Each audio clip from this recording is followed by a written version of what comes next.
किसान साथियों राम राम। आशा करता हूँ आप सब ठीक ठाक। साथियों, आज हम जिक्र करेंगे मूंग मोठ और ग्वार में जो पीलापन आता है, उस पीलापन को हम कैसे दूर कर सकते हैं। साथियों, मैं आपको बता देना चाहता हूँ कि इसके अंदर दो दवाइयाँ काम करेंगी और एक दवाई पैसे वाली काम करेगी और एक दवाई करेगी बिना पैसे वाली काम। आप मेरे द्वारा बनाए गए वीडियो ध्यान से सुने और समझने की कोशिश करें। साथियों, मैं आपको यह बता देना चाहता हूं कि जो किसान जो मैं बता रहा हूं वो काम यदि करेगा तो उसके पैसे भी बचेंगे और उसको फायदा भी डबल मिलेगा। इस बात की मैं आपको गारंटी देता हूं। साथियों, इसीलिए मैं आपसे भी निवेदन करता हूं कि आप इसी तरह की जानकारी जो इस किसानी चैनल के ऊपर दी जा रही है वो हर किसान तक शेयर जरूर करें। और यदि आपको समय पर मिलती रहे तो आप इस चैनल को सब्सक्राइब करके इस चैनल के साथ जुड़ जाएं ताकि आपको वीडियो अपलोड होते ही प्राप्त हो सके। साथियों, आप सबको पता है कि मूंग मोठ और ग्वार के अंदर लगभग एरिया के अंदर पीड़ापन आता ही आता है, जिसमें कोई दो राय नहीं है। अब पहले मैं थोड़ी एक और बात बता दूं कि ग्वार के पीड़ापन दो प्रकार के होते हैं। आपको देखना होगा कि ग्वार के पत्ती के किनारे यदि पीले हो रहे हैं, गौर करना इस बात की, यदि ग्वार की पत्ती के किनारे पीले हो रहे हैं तो उसके अंदर तेला की शिकायत है। और तेला आप चाहे कन्फिडोर कर लो, मोनोसील कर लो, इकतारा कर लो, रोगोर कर लो, इनसे आप मार सकते हैं। अड़की स्प्रे से ग्वार का तेला मर जाता है।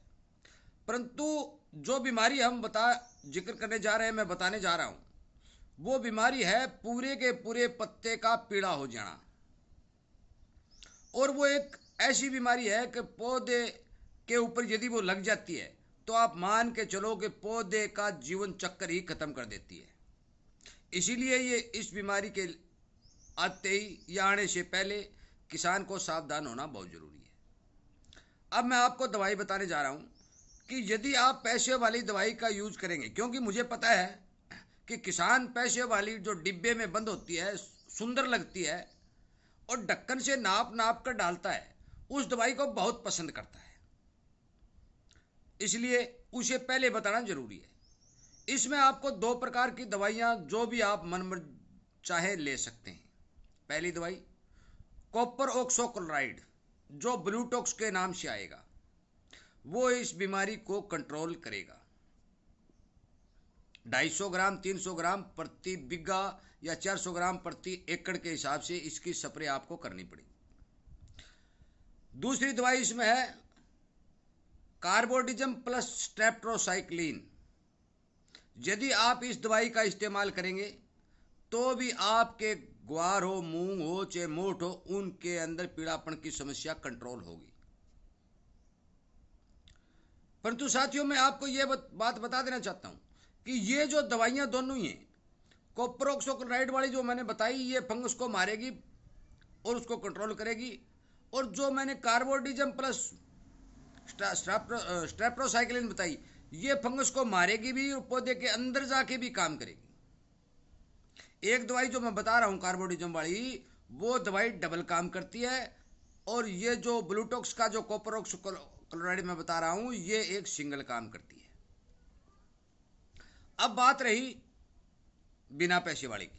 साथियों, मैं आपको बता देना चाहता हूं कि मैं जो दवाई रासायनिक है उनके बारे में मैं आपको गारंटी नहीं देता। आप मेरे को फोन करेंगे, ताऊ जी मैंने तो कर दी और इस ठीक नहीं हुई। देखो, ये दवाइयां नकली भी बहुत ज़्यादा आती है और नकली दवाई की गारंटी देना किसी के बस की बात नहीं है। इसलिए मैंने दवाई दोनों बता दी। यदि आप असली दवाई खरीदते हैं, असली सही तरीके से स्प्रे करते हैं, पूरे पानी का इस्तेमाल करते हैं, तो आपका मूंग मोठ और ग्वार का पीलापन कंट्रोल होगा।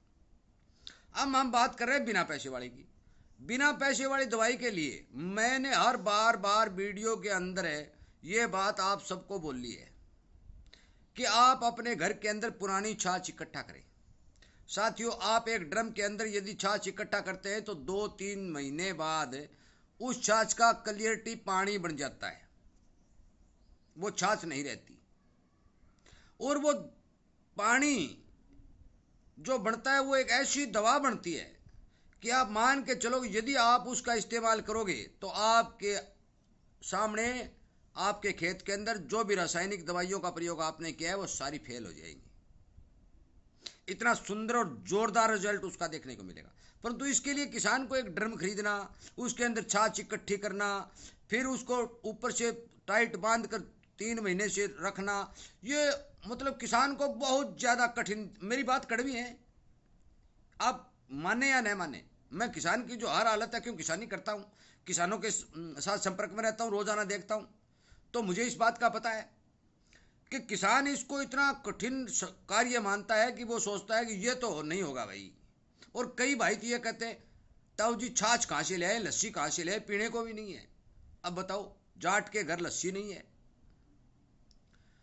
यदि इसको हम 3 महीने से तक एक ड्रम के अंदर बांध के रखते हैं तो किसी प्रकार की फंगस हो, चाहे वो गेहूं में हो, चाहे सरसों में हो, चाहे ग्वार में हो, चाहे मूंग में हो, चाहे मोठ में हो, चाहे मूंगफली में हो, आप किसी भी प्रकार की फंगस के ऊपर यदि इसका इस्तेमाल करते हैं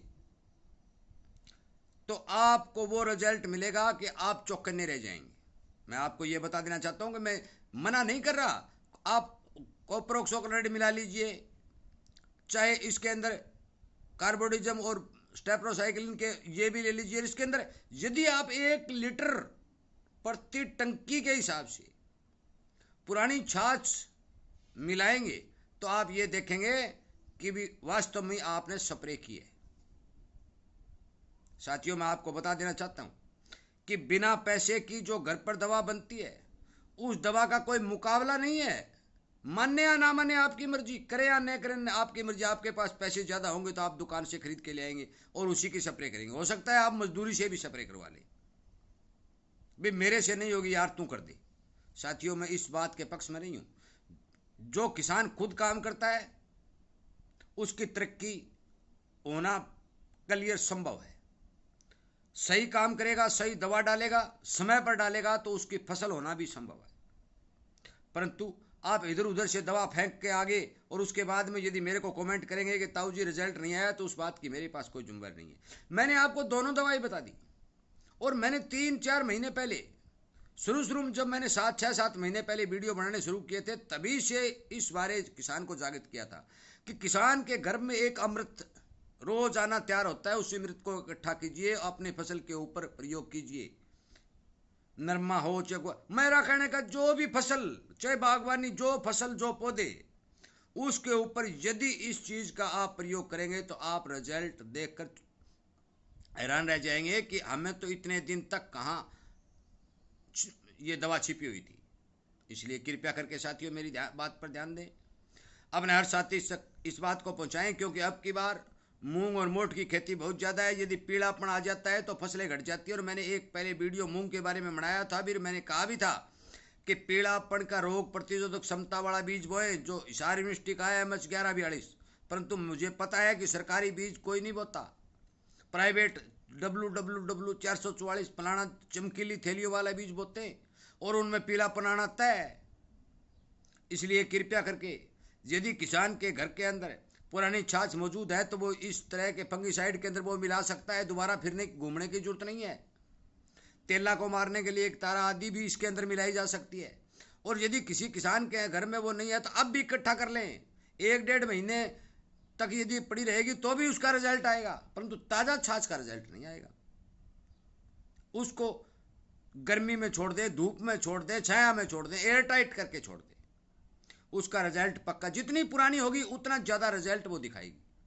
इसलिए कृपया करके साथियों, मैंने दोनों दवाई जो सस्ती भी है, रासायनिक हैं, और एक बिना पैसे के भी बता दी।